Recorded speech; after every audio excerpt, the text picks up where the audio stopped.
તો ખરેખર એવું લાગે છે કે આપ સૌએ આપણી પોતાનો આત્મા જગાડીને આવ્યા છે। પણ મિત્રો, આપણી જે આત્મા જાગી છે, એ જે આત્મા જાગી છે એ આપણે બીજાને પણ જગાડવું પડશે। પ્લીઝ કોઈ ખોટું ના લગાડતા। આપણી વચ્ચે સાહેબ આવી રહ્યા છે, પદાધિકારીઓ સિવાય બાકીના સ્ટેજ પરથી જગ્યા આપી દેશો પ્લીઝ। મિત્રો, ભારતીય જનતા પાર્ટીની અંદર જ્યારથી 18 વર્ષની ઉંમર થઈ ત્યારથી ભારતીય જનતા પાર્ટીને વોટ આપ્યો અને બૂથના કાર્યકર્તાથી લઈને એસટી મોરચાના મહામંત્રી તરીકે પણ કામ કર્યું છે।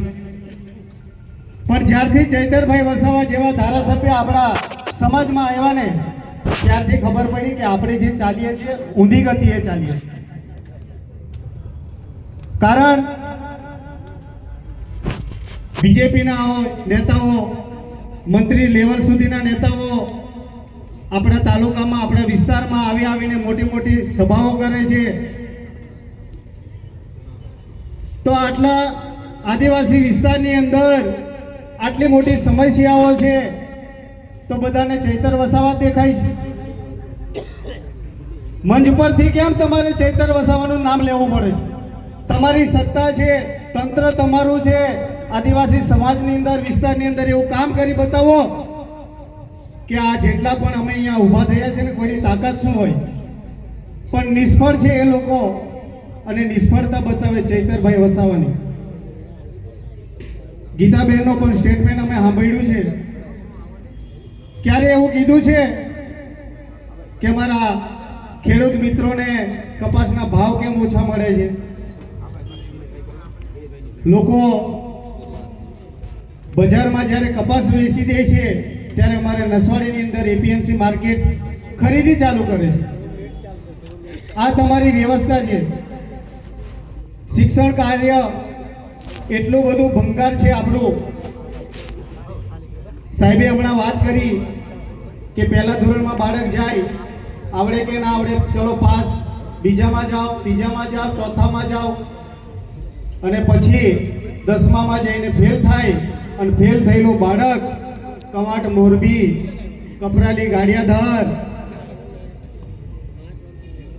સાચી વાત કે ખોટી વાત છે? કારણ કે આપણી જોડે ઓપ્શન નથી રહેતો। મિત્રો, સમાજમાં પડતી મુશ્કેલી માટે કોઈ વાત નથી કરતું। ગીતાબેનને પણ વિડીયો બનાવવો પડ્યો છે કે અમે તમારી સાથે છે। જ્યારે હાઇડ્રો પ્રોજેક્ટ હોય, અનેક પ્રોજેક્ટો લઈને જ્યારે આવે છે ત્યારે તમે કેમ ઊભા નથી રહેતા લોકો જોડે? તમારે અલગથી કેમ સ્ટેટમેન્ટ આપવા પડે છે?